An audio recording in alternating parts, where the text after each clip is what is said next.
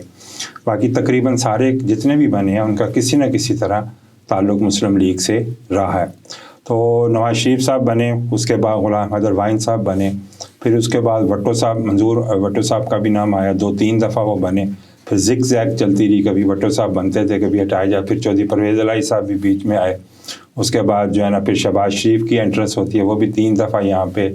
وہ الیکٹ ہو کے آئے اور چیف منسٹر رہے ہیں. اور اس میں کیئر ٹیکر لوگ بھی آتے رہے ہیں، جو پہلا، کیونکہ اس سے پہلے یہ قانون نہیں تھا کہ جب الیکشنز ہو تو انٹرم گورنمنٹ بنے گی. تو یہ شاید 90s کے بعد یہ امینڈمنٹ کی، اور اس کے بعد پھر یہ کیئر ٹیکر، پہلے کیئر ٹیکر پرائم منسٹر جو بنے ہیں وہ غلام مصطفیٰ جتوئی صاحب جو تھے، جو پیپلز پارٹی سے نکل کے آئے، وہ پرائم منسٹر بنے. اور پھر جو پہلے پنجاب کے کیئر ٹیکر بنے تھے وہ شیخ منظور الہی صاحب. تو اس طرح ان کو اگر ہم نکال کے کیئر ٹیکرز کو نکال کے ہم بات کریں، جو پرماننٹ لوگ یا الیکٹڈ لوگ آئے، ان میں سے بھی زیادہ تر جو لوگ ہیں وہ مسلم لیگ کے ہی ہیں، اور اس میں سے بھی زیادہ تر جو ٹرمز پوری کی ہیں اور نواز شریف فیملی کی، کہ حمزہ صاحب بھی اس میں، حمزہ شہباز شریف کا بھی نام آتا ہے کچھ عرصے کے لیے، شاید کو 4-5 ماہ کے لیے لے ہیں مگر وہ چیف منسٹر کے طور پہ. پھر دوست محمد کھوسا صاحب وہ بھی کچھ عرصہ کے لیے رہے ہیں. چودھری پرویز الہی 2 دفعہ رہے ہیں. اس طرح کے پھر بزدار صاحب کا دور آیا. اب جو بیگم اس میں مریم نواز صاحبہ کی بات ہو رہی ہے، اب اس میں تھوڑا سا اگر ہم اس کو، کیونکہ یہ ان کی پارٹی کا فیصلہ ہے اور ہم اس کو، ان کی پارٹی ابھی سادہ اکثریت ان کے پاس ہے، اس کو سب کو قبول کرنا چاہیے. اب وہ کیسے پرفارم کرتی ہیں یا کیا وہ کرتی ہیں وہ تو بعد کی بات ہے، اور وہ کیسے ایک دم، کیونکہ بعض اس میں جتنے بھی ہم نے نام لیے ہیں اس میں بعض بڑے سیزنڈ قسم کے پولیٹیشنز تھے، بڑا فیملی بیک گراؤنڈ تھا ان کا، اور گراس روٹ لیول کے پولیٹیشنز تھے. مطلب جو بھی آپ کہہ رہے ہیں نواز شریف صاحب، اب ان کو کہ مگر وہ بیسیکلی وہ انڈسٹریلسٹ ہیں، وہ سرمایہ دار ہیں، وہ اس طرح کے سیاستدان نہیں ہیں جیسے سیاستدانوں کی آپس کی پالیٹکس ہوتی ہے، پارٹی پالیٹکس ہے، مینوورنگ ہے، ایک دوسرے کے ٹیکٹکس ہیں، وہ چیزیں ان کی ڈائیلاگ کرنے کی بات ہے، وہ شاید اس میں ابھی نہیں. تو مریم صاحبہ کا بھی کیونکہ گرومنگ ساری اسی فیملی میں، اسی بیک گراؤنڈ میں، اور وہ خود کہتی ہیں کہ میں اپنے والد کے زیر سایہ ہوئی ہوں، اور لازمی بات ہے اولاد اپنے باپ سے سیکھتی ہے. مگر اس میں تھوڑا سا ہمیں یہ دیکھنا ہوگا کہ یہ بعض چیزیں جو ٹیلنٹ جسے ہم کہتے ہیں، جسے ہم میرٹ کہتے ہیں، جسے صلاحیت کہتے ہیں، قابلیت کہتے ہیں، وہ لازمی نہیں کہ جو باپ میں ہو وہ بیٹی میں آ جائے یا بیٹے میں آ جائے، یا جو بیٹے میں ہے وہ باپ میں بھی کسی طرح اس میں ریفلیکٹ ہو. یہ قدرتی چیزیں، اسی لیے ہم بات کرتے ہیں خدا داد صلاحیت کا ایک لفظ ہے. تو پولیٹیشین ہونا اور اس کی اولاد، یہ کہیں بھی کوئی کام، جیسے ڈاکٹر کا بیٹا ڈاکٹر نہیں ہو سکتا، اسی طرح جو ہے نا سیاستدان کا بیٹا سیاستدان نہیں ہو سکتا. اس کے لیے گرومنگ اور اس کے لیے تجربے کی ضرورت ہوتی ہے. اور مریم صاحبہ جو ہیں انہوں نے بالکل اس طرح کی، شاید وہ پہلی دفعہ اسمبلی کے لیے الیکٹ ہو کے آئی ہیں. پہلے انہوں نے کمپین چلائی، 2013 کی وہ الیکشن کمپین کی انچارج تھیں، ابھی بھی انچارج تھیں، چیف آرگنائزر ہیں پیپلز اپنی مسلم لیگ کی. مگر اس کی چیف آرگنائزر کے طور پہ اگر آپ دیکھ لیں تو کئی بڑے بڑے جو مسلم لیگ نون کے لیڈرز تھے وہ ان سے اتفاق نہیں کرتے تھے یا ان کی قیادت میں انہوں نے کام کرنا نہیں چاہا اور وہ پارٹی سے الگ ہو گئے. بعض نے تو الیکشن لڑا مگر بعض نے الیکشن بھی نہیں لڑا کہ ہم مریم صاحبہ کے اس میں انڈر کام نہیں کر سکتے. تو اس طرح اب ان کو دیکھنا پڑے گا کہ اب ان کی پوزیشن جو ہے نا وہ بڑی بھاری ذمہ داری ان کے اوپر ہے کہ پارٹی کو بھی اگر وہ لے کے چلیں گی, پھر پارلیمانی پارٹی کو بھی لے کے چلیں گی, گورنمنٹ کو بھی لے کے چلیں گی, پھر اپوزیشن کو, کیونکہ اپوزیشن بھی تقریباً تھوڑی سی سیٹوں کا فرق ہے. اور ان کی سب سے پہلے ان کو اپنی کریڈیبلٹی بتانی پڑے گی. جو الیکشنز کے حوالے سے جو باتیں ہو رہی ہیں پاکستان میں بھی ہو رہی ہیں, میڈیا پہ بھی اور پوری دنیا کے اندر بھی, کوئی اتنی اچھی رائے نہیں ہے کہ یہ الیکشنز فری اینڈ فیئر ہوئے ہیں کہ نہیں ہوئے. دو رائے ہیں اس کے بارے میں. تو اس کو سب سے پہلے تو اپنی پوزیشن کو, اپنی پوسٹ کو, اس کو ان کو جسٹیفائی کرنے کے لیے بھی شاید ان کو کافی ٹائم لگے گا کہ میں بالکل ایلیجیبل ہوں اور اس کے لیے میں جو ہے نا وہ ڈیزرو کرتی تھی یا یہ میں نے اپنے میرٹ پہ حاصل کیا ہے. سارا زور شاید وہ اسی پہ لگائیں اور اس کے لیے بڑا تحمل, بڑا برداشت اور بڑا اس میں آرگومنٹ کے ساتھ بات ہوگی, نہ کہ گالی گلوچ سے یا اس کے مخالفت میں آپ اس کو سنب کریں یا اپوزیشن کو بولنے نہ دیں. اور دوسرا اسی کے ساتھ ایک فیکٹر اگر آپ کو یاد ہو چوہدری صاحب کہ مسلم لیگ یہی نواز گروپ تھی کہ جب بے نظیر صاحبہ فرسٹ ٹائم پرائم منسٹر بنی تو ان لوگوں نے اور انہی کے جو حامی جو مذہبی طبقہ تھا انہوں نے کہا تھا کہ خاتون جو ہے وہ حکمرانی کرنے کے اہل نہیں ہے. بے شک ایک حدیث میں آتا ہے کہ جس نے قوم کو اپنا خاتون کو عورت حکمرانی کا حق دیا وہ شاید قوم فلاح نہیں پا سکے گی. مگر اس وقت ان لوگوں نے اتنا شور کیا بے نظیر صاحبہ کے, اور اسی طرح کچھ لوگ ایسے تھے کہ جنہوں نے فاطمہ جناح صاحبہ کے بارے میں بھی یہ رائے دی کہ یہ کیونکہ خاتون ہے اور یہ الیکشن لڑنے کی یا کسی سیٹ پہ اہل نہیں ہے. اب ان کو یہ بھی کیونکہ ابھی بھی پاکستان کے اندر اسلامک جو ہے نا وہ فیکٹر موجود ہے, ریلیجیس پارٹیاں کچھ مسلم لیگ کے ساتھ ہیں, کچھ ان کے اینٹی ہیں, تو یہ فیکٹر بھی ان کو برداشت کرنا پڑے گا اور اس کا بھی جواب دینا پڑے گا کہ وہ کل جب آپ بے نظیر کی مخالفت کر رہے تھے تو آج مریم نواز کی اب کس اس سے جسٹیفیکیشن سے, کس قانون کے تحت آپ نو ڈاؤٹ کہ کانسٹیٹیوشن آف پاکستان میں یہ نہیں لکھا ہوا کہ مرد یا عورت جو ہے نا حکمران بنے گی, صرف مرد ہی بنے گا, یہ نہیں لکھا ہوا. مگر اسلامک پوائنٹ آف ویو سے وہی آرگومنٹ جو آپ نے بے نظیر کے خلاف استعمال کیا آج وہی آرگومنٹ آپ کے بھی خلاف ہو سکتے ہیں, اور اس کو آپ کو جو ہے نا تیار ہونا پڑے گا. اور اسمبلی کے اندر بھی مذہبی پارٹیاں ایسی ہیں کہ جو آپ کو ٹف ٹائم دیں گی. تو جی بہت شکریہ ڈاکٹر صاحب, آپ نے بڑا تفصیل کے ساتھ پنجاب کی جو پالیٹکس ہے اور ساتھ ہی ساتھ جو ڈائنیسٹی پالیٹکس ہے اس کے اوپر بھی بات کی ہے. ناظرین, پنجاب کے اندر بلا شبہ یہ جو مریم نواز شریف صاحبہ کو پارٹی کی طرف سے نامینیٹ کیا گیا ہے چیف منسٹر بنانے کے لیے, یہ ایک بڑی موو ہے. اب ہمیں یہ دیکھنا ہوگا کہ 3 دہائیوں سے زائد عرصہ گزر جانے کے بعد جب نواز شریف صاحب نے اپنی سیاست کا آغاز بھی پنجاب سے کیا, آج ان کی بیٹی جو ہیں وہ اپنی عملی جو ان کی پہلی فرسٹ ایلیویشن ہے بطور چیف منسٹر, اس کا آغاز وہ یہاں سے کرنے جا رہی ہیں. دیکھنا یہ ہوگا کہ وہ کس طرح سے جو پنجاب کے اندر منہ زور بیوروکریسی ہے, مختلف بڑے بڑے خاندان ہیں, مختلف ان کے نیچے بڑے سینئر سیاسی رہنما ہیں, ان تمام چیلنجز کو وہ کس طرح سے کیٹر کرتی ہیں اور وہ کس طرح سے آگے جاتی ہیں. کیونکہ کوئی بھی بڑا عہدہ جو ہے وہ یا تو آپ کو بہت آگے لے کے جاتا ہے یا پھر آپ کو وہ بہت پیچھے گمنامی میں لے کے چلا جاتا ہے. یہ تو آنے والا وقت بتائے گا. لیکن پنجاب کی جو ہوائیں ہیں, جو فضائیں ہیں وہ تبدیل ہو رہی ہیں. خبریں آ رہی ہیں کہ جو چیف سیکرٹری ہیں پنجاب کے, انہوں نے بھی جاتی عمرہ کی طرف دوڑیں لگا دی ہیں, چکر لگائے ہیں, اور جو آئی جی پنجاب ہیں انہوں نے بھی مریم نواز شریف صاحبہ سے ملاقات کی ہے. دیکھنا یہ ہوگا کہ میاں نواز شریف صاحب بیک سیٹ بیٹھے ہوں گے اور مریم صاحبہ جو ہیں وہ ڈرائیونگ سیٹ کے اوپر ہوں گی. پنجاب کس طرح سے چلتا ہے یہ آنے والے دنوں میں ہم دیکھیں گے. مجھے دیجیے اجازت. اللہ نگہبان.